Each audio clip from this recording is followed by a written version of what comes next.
the dangers are far too great, and there's a chance, just like in New Zealand, and we are worried that it will cross over the ocean. It could happen to us over here.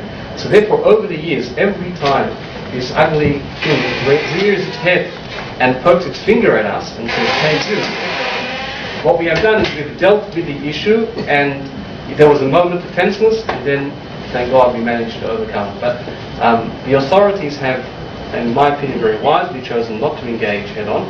And we have the people who will come to the shechita and actually see it personally. They don't want to go to an abattoir. They don't want to be. They want to hear the reports and speak out against these people with beards who go slicing the throats of animals and causing pain. So one of the big challenges they're going to have towards the future, especially in light now, and I don't mean to be a scaremonger or to overstate, but certainly we need to be concerned and take into account. When the Jewish News calls up and asks, can we publish a statement on shechita, we are very, very cautious, because the reality is that the way that this play out in the public will not look good, and it could have devastating effect on impact. Back to the prior point about the actual strapping of the animal, as the animal rights lobbyists say, is more the damage to the animal in kosher shechita than the shechita itself. So they actually they say, okay, well, I'm not going to get it there. Let's go a step back and say the way you lock it up so that I can shecht it without it moving is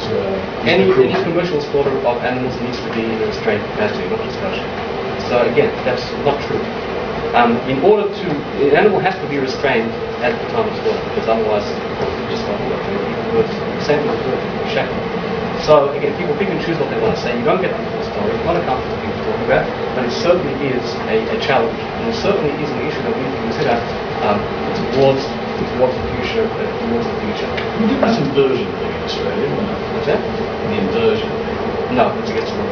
Chicken is everywhere. Is that the inversion of animals, they have pens where they turn the upside down. Right, look, I think what I wanted to point out on here today is that one of the challenges we will face, and we've been getting away with it for who knows how many years, but one day we may need to tackle this head on. And whilst there is data to support one perspective, there's also data to come from the other side as well. That you don't always necessarily get the future. I mean, I've only touched the first point of the number of things that I'm going to speak on, and it's certainly very interesting.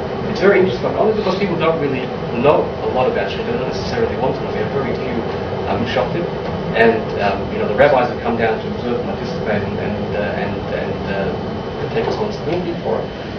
It's not something that's put out there in the marketplace, but I think that the issue we have now in New Zealand should not be underestimated. Even though they've turned around and said, we don't necessarily need your help, we don't want your help, and they've been quoted as saying that we can deal with that from within New Zealand, the reality is that the outcomes over there could very likely impact here in Australia and other countries as well, because there is always that agenda. If you think about it, they're going to start putting animal rights before civil rights, freedom of religion, then Kashrut will be sent to the press. That was Joe's slippery slope. And there has been discussions, and because if you want to, it's not really a challenge to Kashrut, but the issue is I'm loyal myself. I call myself loyal because I've done quite a few, and I have my kids also as part of the mitzvah.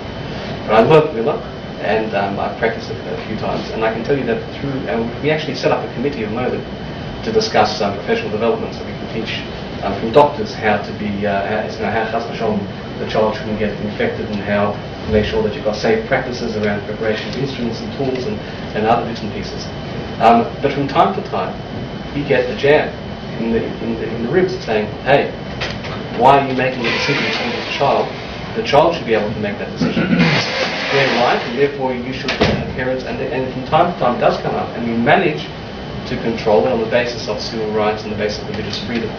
And I think that's the issue that was overlooked in New Zealand, and there's still a chance and a hope that we will be able to overcome that hurdle as well. Coming towards the end now, I only managed to get through one issue, but do you want to mention what the others are?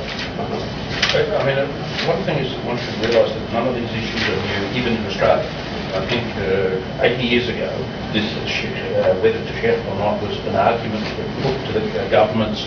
I mean, my grandfather was involved in that, and so it has to be a fight, an ongoing fight, and we fight it for here, not because it's the safest or the best or the easiest or whatever, because you can't win such an argument. The argument is this is how we do it, and it is reasonable. And that's the basis which we've done. The other things I did want to discuss today, which I didn't get to do, perhaps another time, we're going to talk about food products, caterers, and the costs of kashrut today. All those challenges which we're going to be facing in the future. Perhaps another time we can come back and finish off. I don't want to get away from it. We don't miss now.